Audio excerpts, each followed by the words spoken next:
السلام عليكم ورحمة الله. مرحبا بكم في هذه الحصة من حصص الاستعداد للامتحان الوطني.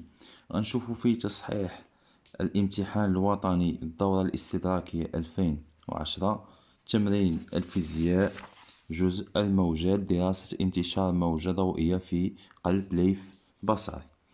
اذا على بركه الله غنبداو قراءه التمرين. اذا نتوما دائما في قراءه ديال التمرين خاصكم تقراو مثلا هاد المعلومات اللي عندنا هنا ضروري تقراوها. اذا نبداو مباشره في التمرين. لتحديد سرعه انتشار موجه ضوئيه في ليف بصري طوله 200 متر، تم إنجاز التركيب التجريبي الممثل في الشكل واحد، حيث يمكن اللاقطان R1 و R2 المركبان في طرفي الليف البصري. إذا في الطرف الأول والطرف الثاني، من تحويل الموجة الضوئية إلى موجة كهربائية. نعاين على شاشة راسم التذبذب الشكل 2. هو هذا. إذا هذه الموجات اللي غنشوفو. إذا R1 و R2. إذا وعندنا هاد المسافة ولا هاد الطول ديال الليف البصري هو 200 متر. إذا عطاونا هاد المعطيات: الحساسية الأفقية، سرعة الضوء في الفراغ، طول الموجة لامدا زيرو في الفراغ. إذا نبداو على بركة الله. أسئلة. باستغلالك للشكل 2 هو هذا، حدد التأخر الزمني المسجل بين R1 و R2. إذا دائما عندنا هذا السؤال كيتعاود تا وشفناه بزاف في الامتحانات، أغلب الامتحانات. إذا الشكل الضوء بين R1 و R2. إذا عندنا R1 و R2 كل وحدة عطاتنا رسم على رسم تذبذب. إذا الضوء شنو هي الضوء؟ يعني التأخر الزمني. ضوء.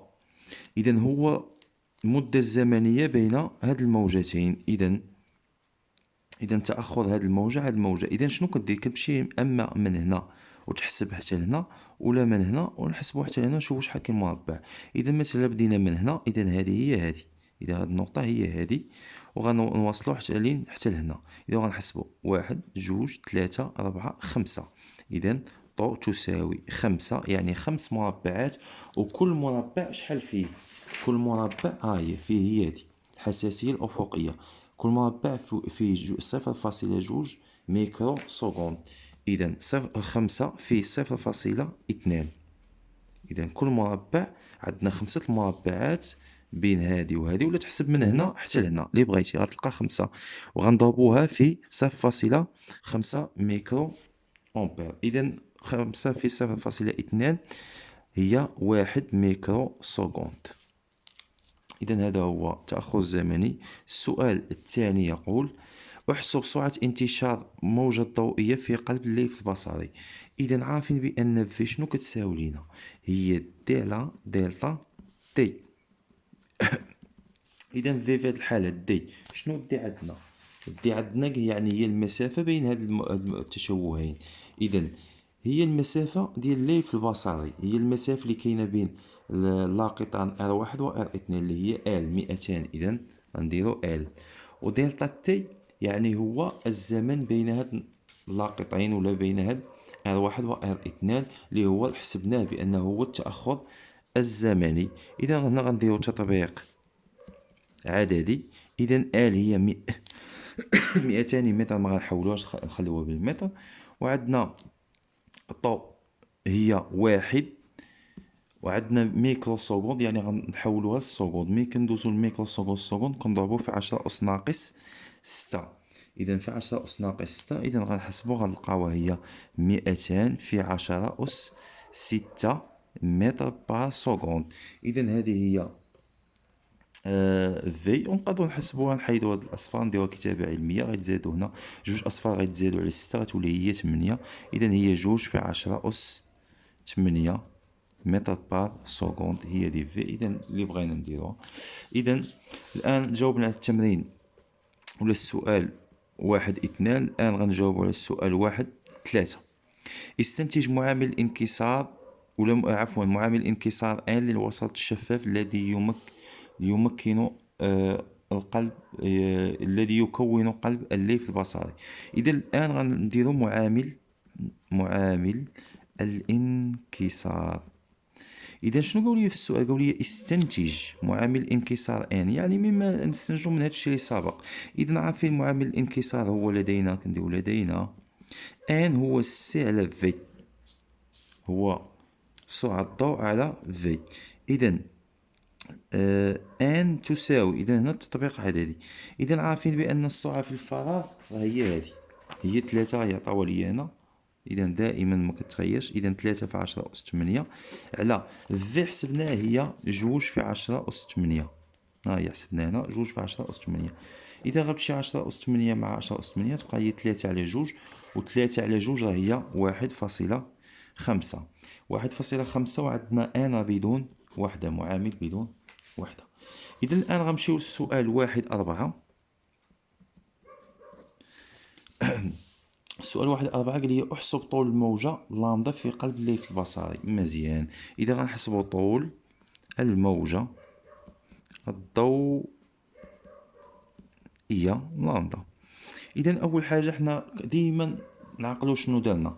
عندنا ان، إذا راه كاينة واحد العلاقة بين ان ولامدا. إذا نبداو. إذا شنو هي ان؟ ان هي سي على في، و سي شنو هي سي؟ سي. إذا كنا شفنا هنا، شفنا بأن في شنو كتساوي ليا؟ راه هي لامدا في ان. وعندنا السي شنو هي؟ السي في الفراغ، هذه حتى هي في الفراغ هي لامدا زيرو. هنا التردد ما كيتبدلش.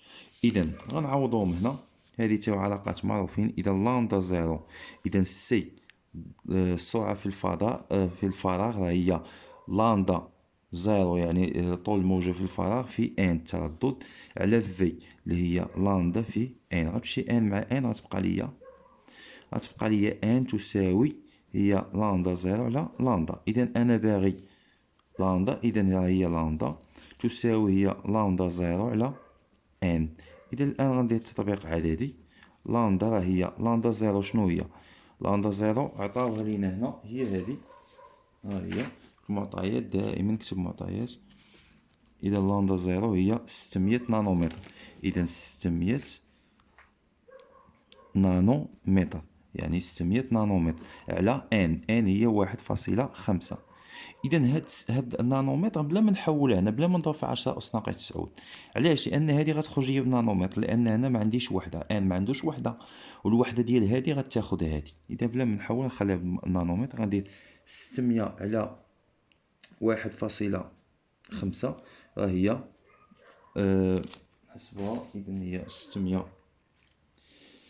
عفوا على 1.5 غتخرج لينا هي 400 نانو متر، الوحدة ديال هاد لامدا. فهم؟ إذا الآن نمر إلى التمرين آخر اللي هو التمرين 2. السؤال 2. الليف البصري وسط شفاف يتغير معامل انكساره مع طول الموجة الواردة وفق العلاقة. إذا عطاونا واحد العلاقة ديال معامل الانكسار في النظام العالمي للوحدات، نعوض المنبع الضوئي بمنبع آخر أحادي اللون. إذا غنعوضو المنبع الضوئي بمنبع آخر أحادي اللون طول موجته في الفراغ لامدا بريم زيرو. لامدا بريم زيرو 400 نانومتر بدون تغيير أي شيء في التركيب التجريبي. أوجد التأخر الزمني طو بريم الملاحظ على الشاشة. إذا حنا شنو غنبدلو؟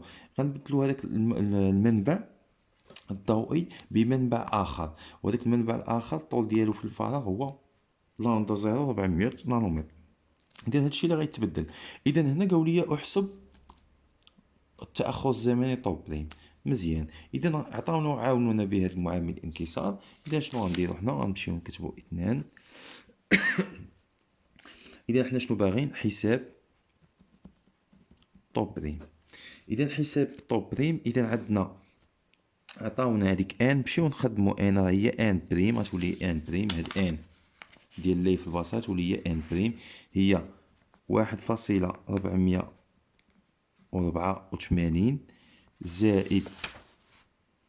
زائد غنكتبو هاديك العلاقة اللي عندنا، زائد 5 1.6 في 10 أس ناقص 15 على هنا هاد لاندا غتولي لنا هي لاندا بريم.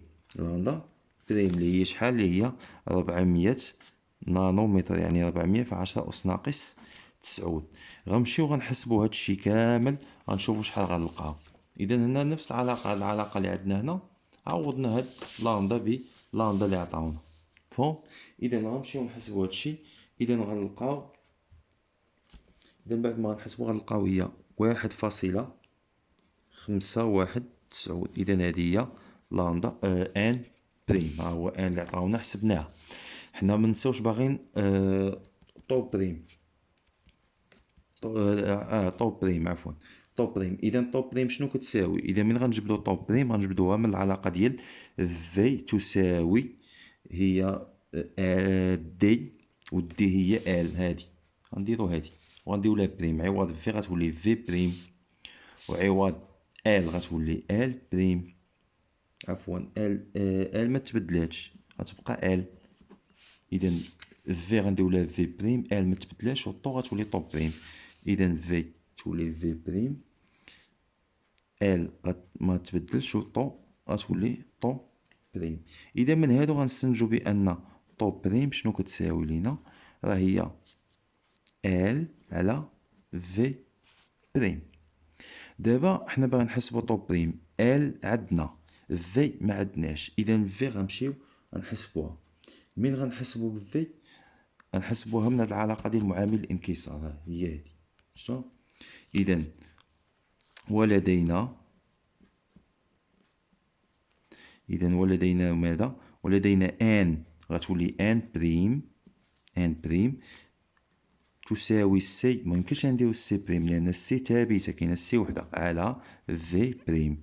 اذا هادشي شنو كيعطيني؟ حنا باغيين في بريم. اذا في بريم تساوي شنو؟ كتساوي لي راه سي على ان بريم. اذا هادشي غنديرو هادي مع هادي. اذا هادي مع هادي 1 2. من 1 و 2 سنحصل على شنو؟ غنحصلو، لاحظ معايا، غنعوضو في بريم. اذا طو بريم تساوي ال على في بريم، راه هي سي على ان بريم. سي على ان بريم. اذا تساوي شنو هي؟ راه هي ال في المقلوب ديال هادي. اذا هذا الكسر، ملي كيكون عندنا الكسر راه هي ال، كنكتبو هذا الفوقاني وهذا كنضربوه، كتولي هاد القسمه كتولي ضرب. اذا غتولي ليا هي ان على سي. اذا طو بريم تساوي هي ال في ان بريم على سي. اذا هي ديال العلاقه ديال طو بريم. اذا العلاقه ديال طو بريم الان غندير تطبيق عددي. اذا طو بريم تساوي هي ال كم تساوي؟ ال عطاوها لينا شحال؟ طول اللي في البصر هي 200 متر، ما غنحولوهاش، في ان بريم خرجت ليا هي 1.519. ها هي هادي، مقسوم على السي اللي هي 3 في 10 أس 8. إذا بعد ما غنزلو الحساب ديالنا، غنلقاو أنها هي 1. إذا غنحسبوها. إذا 200 في 1.519 مقسوم على 3 في 10 أس 8. إذا غتعطيني هي 1، هي هاد القيمة، في 10 أس ناقص 6. يعني هي 1 في 10 أس ناقص 6. إذا تساوي، باش الوحدة ديالها هي السكوند. إذا 10 أس ناقص 6 راه هي الميكرو سكوند. باش نبسطو غنديرو هو 1 ميكرو سكوند. فهم؟ لأن باش نبغيو نتحولو من السكوند ميكرو سكوند نضربو في 10 أس أس 6. نضربو في 10 أس 6. إذا هذا هو التمرين ديال الموجات اللي في الامتحان الوطني 2010 الدورة الاستدراكية. إذا إلا استفدتم من التمرين متنساوش تشجيعنا على المواصلة، ومتنساوش الاشتراك في القناة، وشكرا.